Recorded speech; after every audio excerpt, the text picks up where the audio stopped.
Sa ngalan ng Ama at ng Anak at ng Espiritu Santo. Amen. Ang pagpapala ng ating Panginoong Hesukristo, ang pag-ibig ng Diyos Ama, at ang pakikipagkaisa ng Espiritu Santo naway sumainyong lahat. At sumayo rin.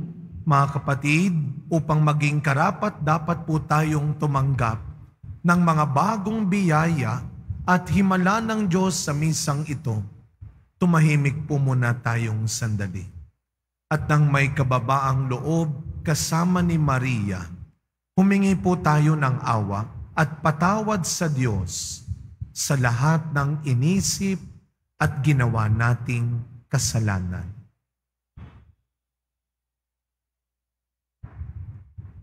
Inaamin ko sa makapangyarihang Diyos At sa inyo, mga kapatid, na lubha akong nagkasala sa isip, sa salita, at sa gawa, at sa aking pagkukulang. Kaya isinasamo ko sa mahal na Birheng Maria, sa lahat ng mga anghel at mga banal, at sa inyo, mga kapatid, na ako'y ipanalangin sa Panginoong ating Diyos. Kaawaan tayo ng makapangyarihang Diyos. Patawarin tayo sa ating mga kasalanan at patnubayan tayo sa buhay na walang hanggan. Amen. Panginoon, kaawaan mo kami. Panginoon, kaawaan mo kami. Kristo, kaawaan mo kami. Kristo, kaawaan mo kami. Panginoon, kaawaan mo kami. Panginoon, kaawaan mo kami. Papuri sa Diyos sa kaitasan.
Manalangin po tayo. Ama naming makapangyarihan, ang iyon nawang kagandahang loob ay manguna at sumubaybay sa aming pamumuhay ngayon at araw-araw upang kami itaguyod sa paninindigang gumawa ng kabutihan sa pamamagitan ni Jesucristo kasama ng Espiritu Santo magpasawalang hanggan. Amen. Magsiupo muna po ang lahat.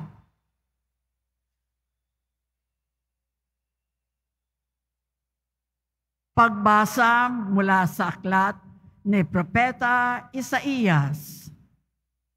Sa bundok ng Siyon, aanyayahan ng Panginoon ang lahat ng bansa. Gagawa siya ng isang piging para sa lahat, na ang handay masasarap na pagkain at inumin. Sa bundok ding ito'y papawiin niya ang kalungkutang naghahari sa lahat ng bansa. Lubusan na niyang papawiin ang kamatayan. Papahirin ng Panginoon ang luha ng lahat.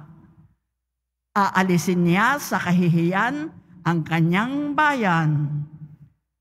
Kung magkagayon, sasabihin ng lahat, siya ang ating Diyos na ating pinagtitiwalaan, ang inaasahan nating magliligtas sa atin. Magalak tayo at ipagdiwang ang kanyang pagliligtas. Iingatan ng Diyos ang bundok na ito. Ang salita ng Diyos. Salamat sa Diyos. Lagi akong mananahan sa bahay ng poong mahal. Lagi akong mananahan sa bahay ng poong mahal. Panginooy aking pastol, hindi ako magkukulang. Ako'y pinahihimlay sa mainam na pastulan at inaakay ni ako sa tahimik na batisan. Binibigyan niya ako niyong bagong kalakasan. Lagi akong mananahan sa bahay ng poong mahal. At sang-ayon sa pangako na kanyang binitiwan, sa matuwid na landasay doon ako inaakay. Kahit na ang daang iyo'y tumatahak sa karimlan, hindi ako matatakot pagkat ika'y kaagapay. Ang tungkod mo at pamalo, ang gabay ko at sanggalang. Lagi akong mananahan sa bahay ng poong mahal. Sa harapan ng lingkod mo, ikaw ay may handang dulang. Ito iyong ginagawang nakikita ng kaaway. Nalulugot ka sa akin na ulo ko ay langisan, at pati na ang kalis ko ay iyong pinaaapaw.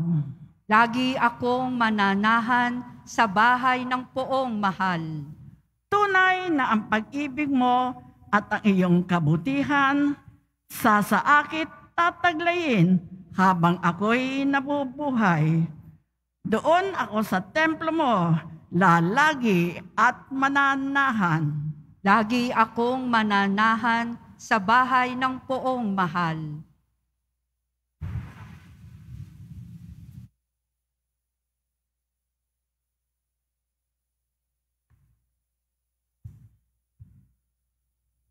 Pagbasa mula sa sulat ni Apostol San Pablo sa mga taga-Filipos. Mga kapatid, naranasan ko ang maghikahos. Naranasan ko rin ang managana. Natutuhan ko ng harapin ang anumang katayuan, ang mabusog o magutom, ang kasaganaan o kasalatan. Ang lahat ng ito'y magagawa ko dahil sa lakas na kaloob sa akin ni Kristo. Gayunman, ikinagagalak ko ang ginawa ninyong pagtulong sa akin. At buhat sa kayamanan ng Diyos na hindi mauubos, ibibigay niya ang lahat ng iyong kailangan sa pamamagitan ni Kristo Jesus. Purihin ang ating Diyos at Ama, magpakailanman. Amen. Ang salita ng Diyos. Sitayo na po ang lahat.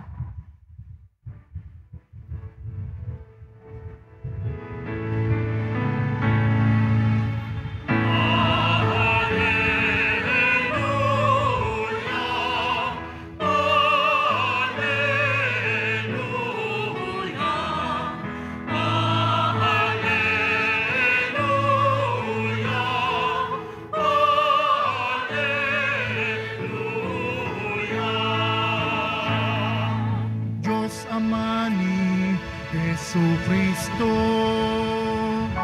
kami ay liwanagan mo at tutugon kami sa iyo.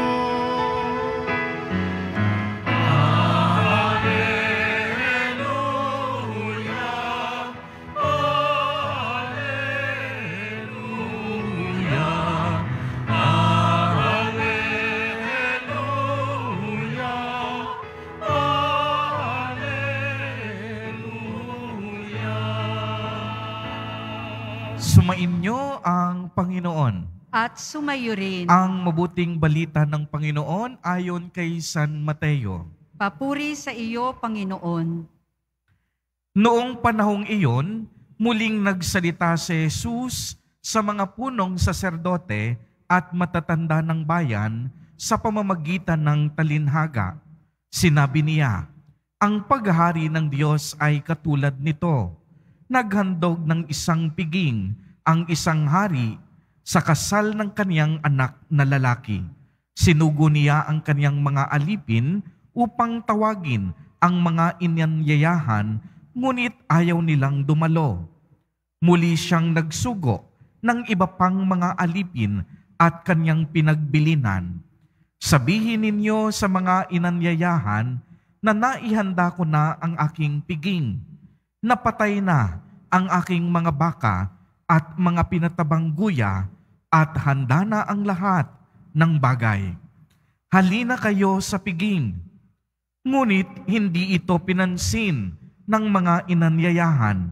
Humayo sila sa kani-kanilang lakad, ang isay sa kaniyang bukid at ang isay sa kaniyang pangangalakal naman. Sinunggaban naman ng iba ang mga alipin, hinamak at pinatay. Galit na galit ang hari. Pinaparoon niya ang kaniyang mga kawal, ipinapuksa ang mga mamamatay taong iyon at ipinasunog ang kanilang lunsod. Sinabi niya sa kaniyang alipin, nakahanda na ang piging, ngunit hindi karapat-dapat ang mga inanyayahan. Kaya't pumunta kayo sa lansangang matao at inyong anyayahan sa kasalan ang lahat ng makita ninyo. Lumabas nga sa mga pangunahing lansangan ang mga alipin at isinama ang lahat ng natagpuan, masama at mabuti. Ano pat na puno ng mga panauhin ang bulwagang pangkasalan. Pumasok ang hari upang tignan ang mga panauhin at nakita niya roon ang isang taong hindi nakadamit pangkasalan. Kaibigan, bakit ka pumasok dito nang hindi nakadamit pangkasalan? Tanong niya. Hindi nakaimik ang tao, kaya't sinabi ng hari sa mga katulong, gapusin ninyo ang kaniyang kamay at paa at itampon siya sa kadiliman sa labas. Dooy mananangis siya at mangangalit ang kaniyang mga ngipin, sapagkat marami ang tinatawag, ngunit kakaunti ang nahihirang. Ang mabuting balita ng Panginoon.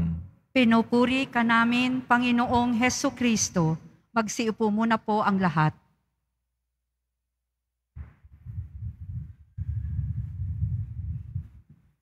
Good morning po sa inyong lahat. Batiin muna natin ang mga katabi nating good morning. At mga kapatid, sabay-sabay nating papurihan, pasalamatan ang ating mahal na pong Jesus Nazareno. Isang malakas na palakpak ng papuri at pasasalamat para sa Kanya. Tayo po ay nasa 28 linggo sa karaniwang panahon. Salamat sa magandang panahon.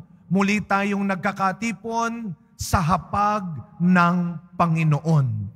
Sama-sama nating pagsasaluhan muli sa banal na misang ito ang katawan at dugo ni Kristo bilang pagkaing nagbibigay ng buhay, ng lakas, ng pag-asa para sa ating lahat.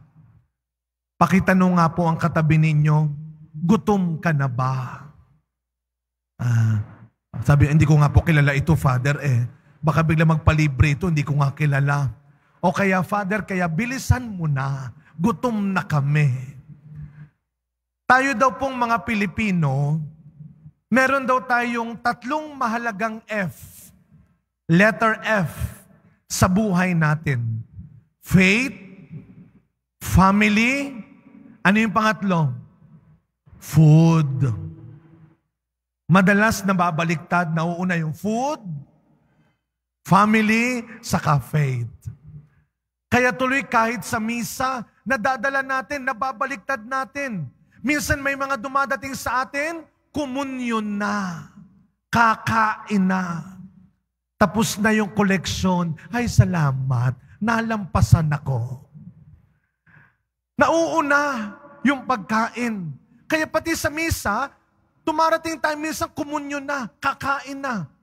May mga tao rin sa buhay natin, sa kainan, sa handaan lang talaga, masarap kasama. Magaling kasama. Ang tawag natin dyan yung ating mga food buddies. May mga taong ganyan, masarap kasama sa kainan, magana. Mahirap lang pagbayaran na, nawawala na. Dati sa aking parokya, masarap kasama talaga mga kabataan, lalo yung mga sakristan ko dati, sila ang pambato ko sa mga only rice. Hindi masasayang ang pag-imbita mo talaga. Pero mga kapatid, kung babalikan natin ang mga pagbasa natin, lalo na sa unang pagbasa natin, ipinapaalala sa atin ng Panginoon na ang handang Kanyang inaalok sa atin ay hindi lang pagkaing papawi ng gutom ng kalamnan natin, papawi ng uhaw ng lalamunan natin, kundi ang inaalok na handaan at piging ng Panginoon ay ang pagkaing magpapapayapa sa magulong isipan natin. Magpapagaan ng bigat ng kalooban natin. Nang magliligtas sa nanghihinang kaluluwa. Katulad po ng sabi ni Saint Mother Teresa ng Calcutta, ang pinakamalalang kahirapan sa mundo, hindi kakulangan ng pagkain, ng damit, ng matitirhan. Ang pinakamalalang kahirapan sa mundo ay ang kakulangan ng maraming tao sa pagmamahal, sa pagkalinga, sa pagtanggap. That the greatest poverty is not hunger, but to be unloved, unwanted, unaccepted. Kaya kapag nagsisimba tayo, ipinapaalala sa atin ng Diyos, makinig po tayo.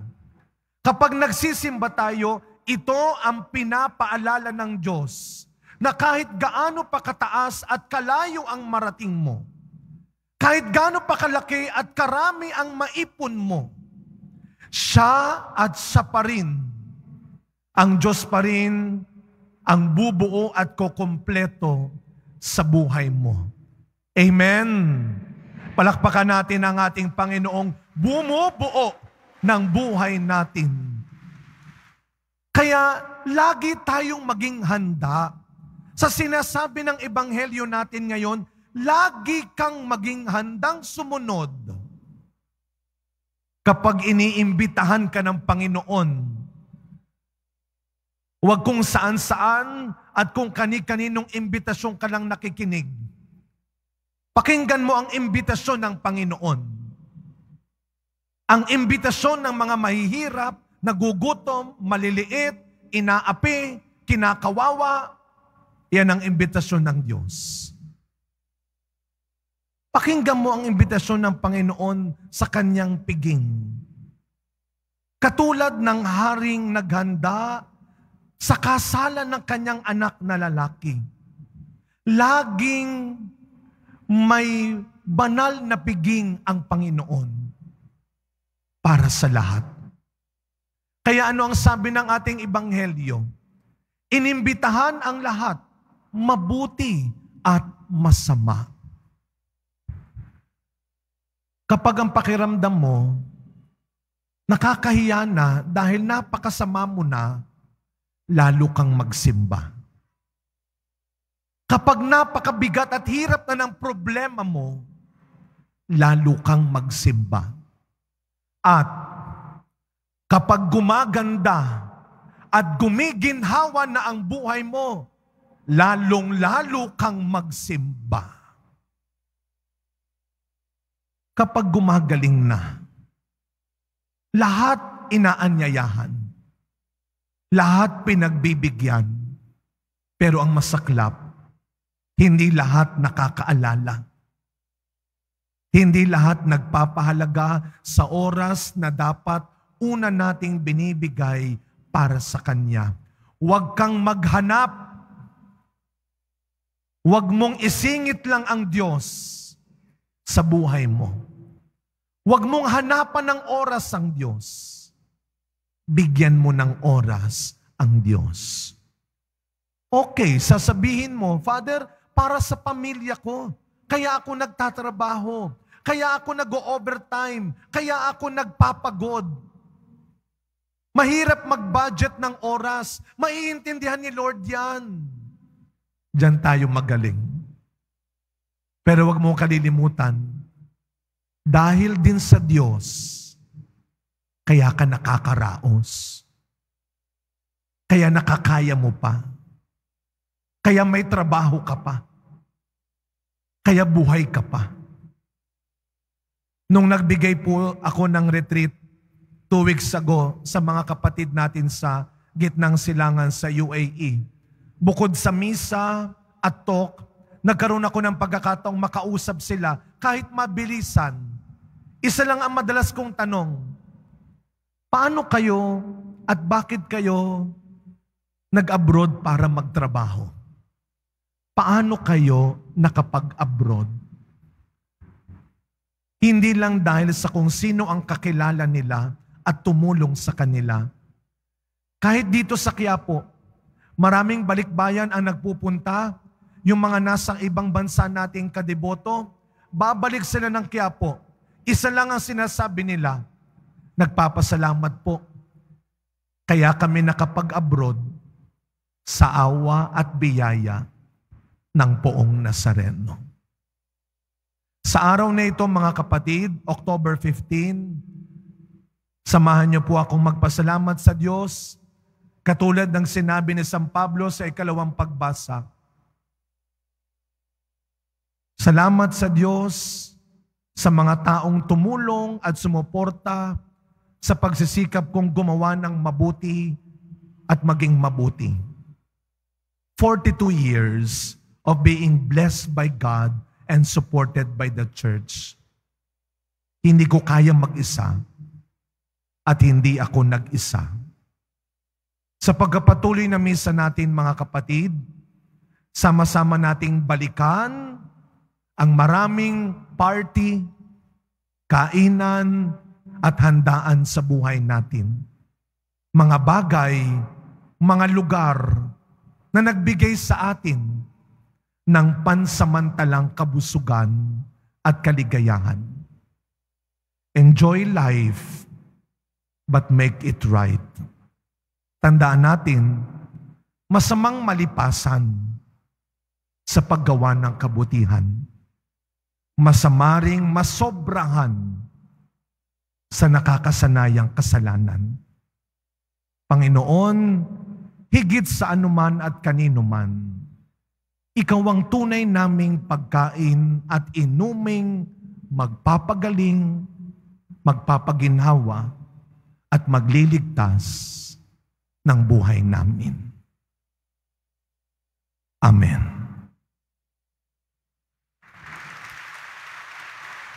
Tumayo po tayong lahat at ipahayag natin ang ating pananampalataya. Sumasampalataya ako sa Diyos amang makapangyarihan sa lahat, na may gawa ng langit at lupa. Sumasampalataya ako kay Hesu Kristo, iisang anak ng Diyos, Panginoon nating lahat. Nagkatawang tao siya, dalang ng Espiritu Santo, ipinanganak ni Santa Mariang Birhen, pinagpakasakit ni Poncio Pilato, ipinako sa krus, namatay, inilibing, nanaog sa kinaroroonan ng mga yumao, nang may ikatlong araw na buhay na maguli, umakyat sa langit, naluluklok sa kanan ng Diyos amang makapangyarihan sa lahat. Doon magmumulang paririto at huhukom sa nangabubuhay at nangamatay na tao. Sumasampalataya naman ako sa Diyos Espiritu Santo, sa banal na simbahang Katolika, sa kasamahan ng mga banal, sa kapatawaran ng mga kasalanan, sa pagkabuhay na muli ng nangamatay na tao, at sa buhay na walang hanggan. Amen. Mga minamahal kong mga kapatid, ang ating mga panalangin sa Ama naway magpahayag ng ating pagtitiwala at pagmamahal sa Kanya. Sa bawat kahilingan ang ating pong itutugon, Panginoon, aming kapiling, kami iyong dinggin. Panginoon, aming kapiling, kami iyong dinggin. Para sa simbahan sa bagong yugto ng paglalakbay sinodal, upang ang mabuting balita na sa Kanya, buhay at nagaganap, ay magbunsod ng matulad siya sa ubasan sa talinghaga, isang mahalagang lugar kung saan ang lahat ng naghahanap ng kabuluhan ng buhay ay makatagpo ng puwang salita at hininga ng pag-asa. Manalangin tayo. Panginoon, aming kapiling, kami iyong dinggin. Para sa mga obispo at ang lahat na nakikibahagi sa pagtitipong sinodal, upang ang mga panukala ay bumukal sa pakikinig sa Espiritu Santo, nang madama ng buong bayan ng Diyos na pinasisigla ng pagbubuklod na sila ay makibahagi sa buhay ng simbahan at dapat maging buhay at nakikihaya ng saksi sa mundo ng kasariwaan ng mabuting balita, ating isamo. Panginoon, aming kapiling, kami iyong dinggin. Para sa mga teologo, upang ang kaloob na karunungan at pagpapahayag ng Diyos at matambal sa kanilang ibinahagi sa gawain ng pagtitipong sinodal, nang ang biyayang pananampalataya ay maging buhay ng buong bayan ng Diyos, ating isamo. Panginoon, aming kapiling, kami iyong dinggin. Para sa mga kabataang naghahanap ng katotohanan at tunay na pagsaksi, katiyakan at espiritualidad, upang bilang bunga ng paglalakbay sinodal, lalo silang makisangkot sa buhay at misyon ng simbahan sa kabila ng mga hamon ng mundo, sa kasalukuyan ng marami sa kasinggulang nila, ang umigting ang pag-asang umusbong sa pagtagpo kay Kristo, ating isamo. Panginoon, aming kapiling, kami iyong dinggin.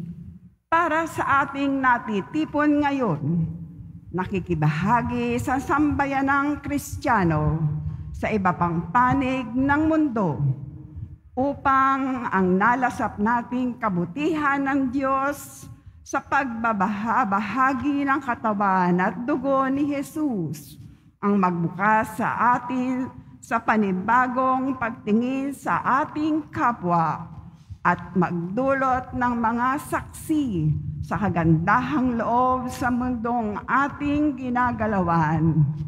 Ating isamo. Panginoon, aming kapiling, kami iyong dinggin. Ama naming maawain, kapiling ka po namin sa aming paglalakbay. Bigyan mo ng kaganapan ang aming mga hinihiling at nilalayon. Ikaw ang nakababatid ng lahat ng makabubuti sa amin.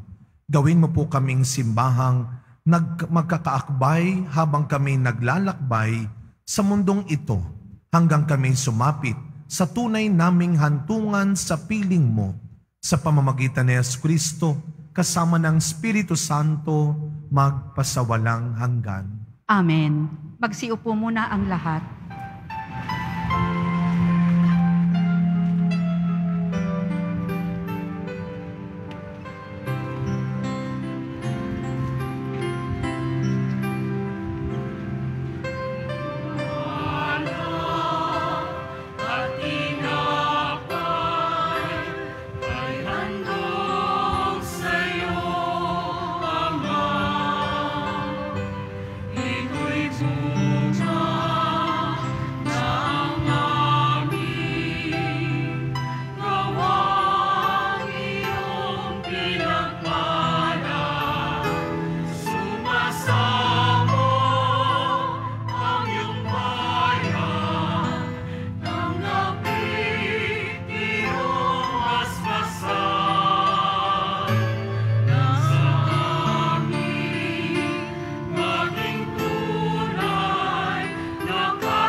Tumayo na po ang lahat.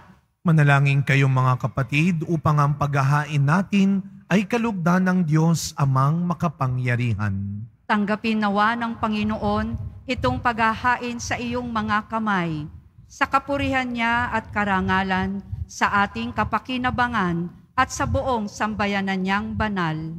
Ama naming lumikha, tanggapin mo po ang aming mga panalangin na sumasaliw sa aming paghahain upang sa ginaganap naming pagdiriwang kami makatawid sa kaluwalhatian. Sa pamamagitan ni Jesucristo, kasama ng Espiritu Santo, magpasawalang hanggan. Amen. Sumainyo ang Panginoon. At sumayo rin. Itaas sa Diyos ang inyong puso at diwa. Itinaas na namin sa Panginoon. Pasalamatan natin ang Panginoong ating Diyos. Marapat na siya ay pasalamatan.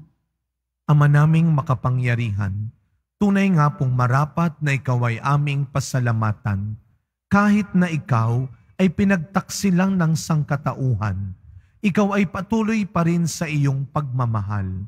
Ikaw na ang nagpuno sa aming pagkukulang.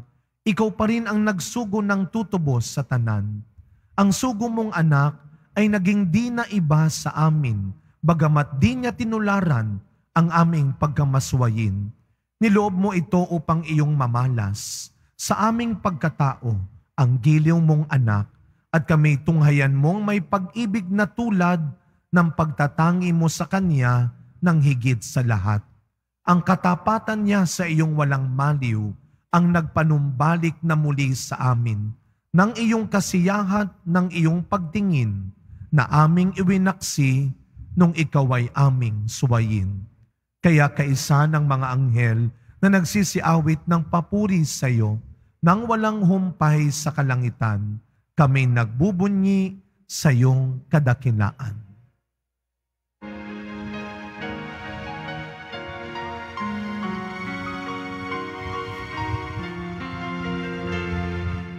Mo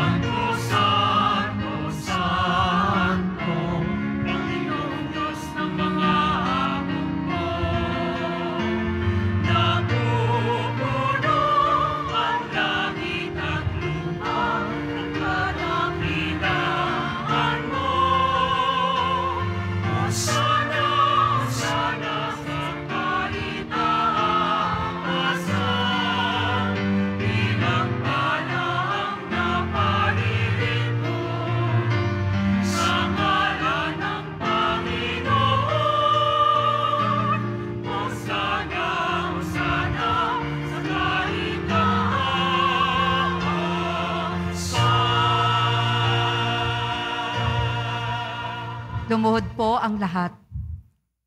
Ama naming banal, ikaw ang bukal ng tanang kabanalan. Kaya't sa pamamagitan ng iyong Espiritu, gawin mo pong banal ang mga kaloob na ito upang para sa amin maging katawan at dugo ng aming Panginoong Jesucristo. Bago niya, pinagtiisang kusang loob na maging handog.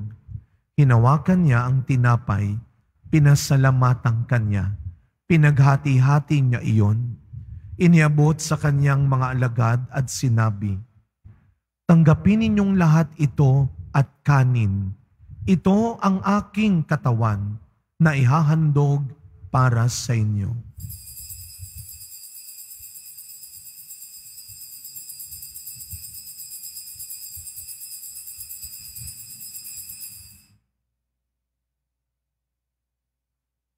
Gayun din naman nung matapos ang hapunan, hinawakan niya ang kalis, muli kanyang pinasalamatan. Iniabot niya ang kalis sa kanyang mga alagad at sinabi, "Tanggapin ninyong lahat ito at inumin. Ito ang kalis ng aking dugo, ng bago at walang hanggang tipan. Ang aking dugo na ibubuhos para sa inyo at para sa lahat sa ikapagpapatawad ng mga kasalanan. Gawin ninyo ito sa pag-alala sa akin."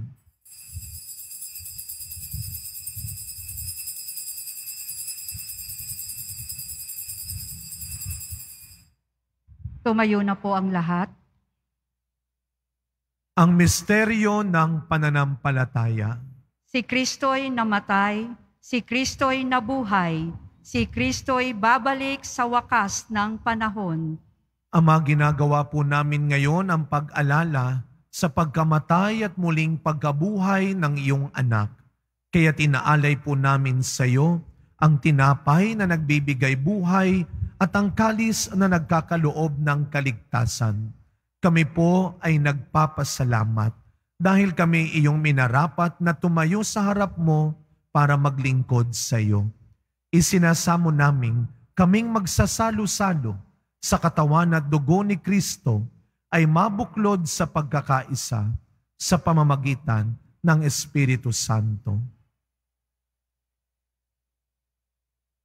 Ama, lingapin mo ang iyong simbahang laganap sa buong daigdig. Puspusin mo kami sa pag-ibig kay San Francisco naming Papa, ni Jose naming Obispo at ng Tanang Kaparian.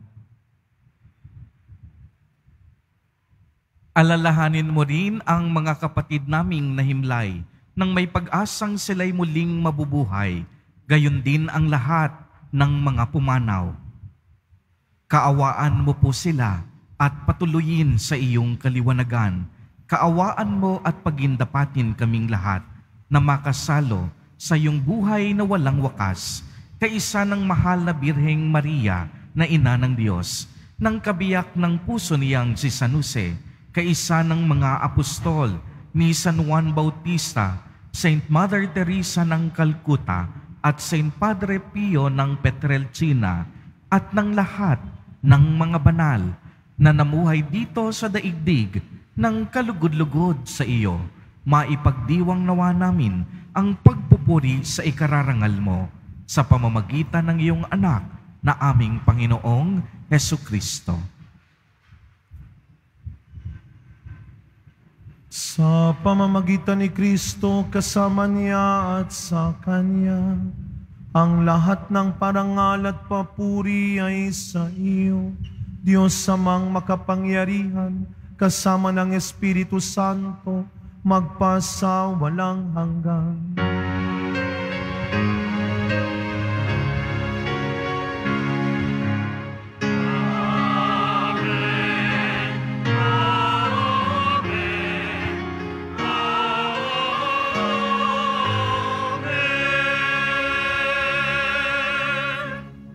Bilang mga anak ng ating mapagbigay na Ama sa langit, buong galang at tiwala nating dasalin ang panalangin turo ni Kristo.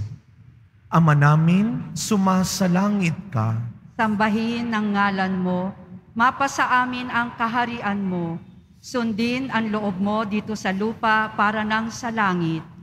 Bigyan mo kami ngayon ng aming kakanin sa araw-araw at patawarin mo kami sa aming mga sala para ng pagpapatawad namin sa nagkakasala sa amin.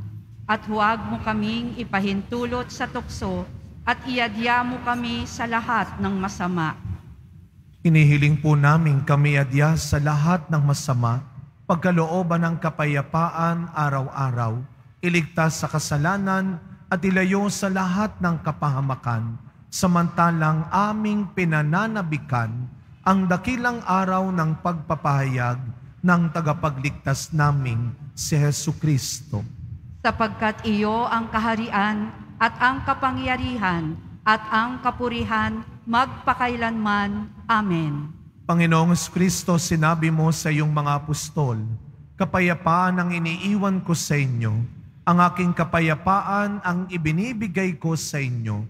Tunghayan niyo po ang aming pananampalataya at huwag ang marami at paulit-ulit naming pagkakasala.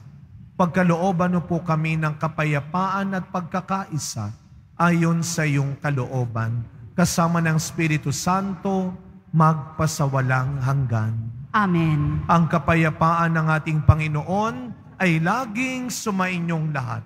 At sumayo rin. Araw-araw, maniwala at magtiwala na may darating pa ring biyaya at mangyayaring himala. Magbigayan po tayo ngayon ng kapayapaan sa isa't isa. Peace be with you po. Kordero ng Diyos na nag-aalis ng mga kasalanan ng sanlibutan, maawa ka sa amin. Kordero ng Diyos na nag-aalis ng mga kasalanan ng sanlibutan, maawa ka sa amin.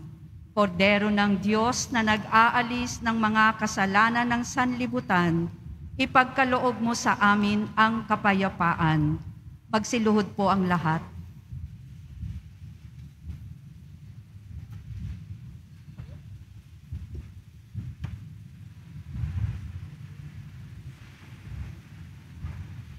Masdan ninyo ang ating Panginoong Jesus Nazareno.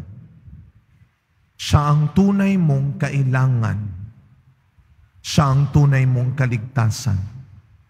Ang kordero ng Diyos na nag-aalis ng mga kasalanan ng sanlibutan, mapapalad po tayong lahat na inaanyayahan sa kaniyang piging.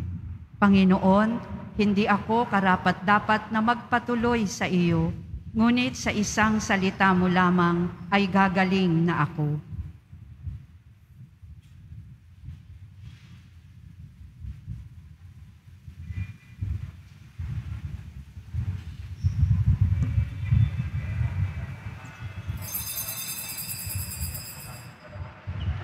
Para sa lahat ng tatanggap ng banal na komunyon, sasagot po tayo ng amen pagkasabi ng pari o ng lay minister ng katawan ni Kristo at isubo agad sa bibig bago umalis sa harapan ng pari o lay minister. Sumunod po tayo. Maraming salamat po.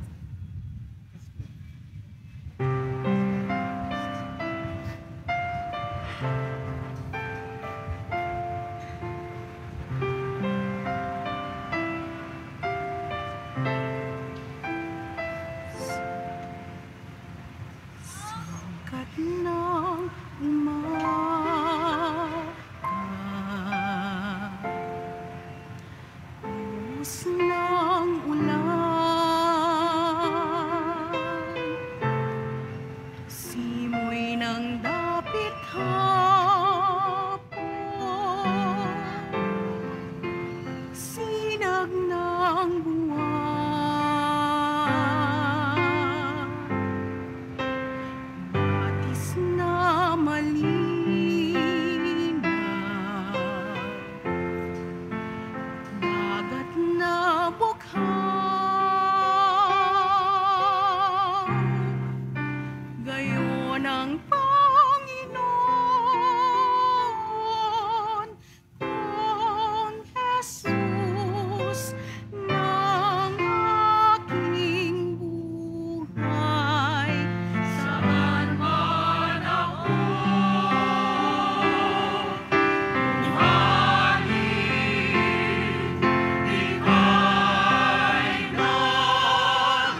Available na po ang ating mga All Souls envelope.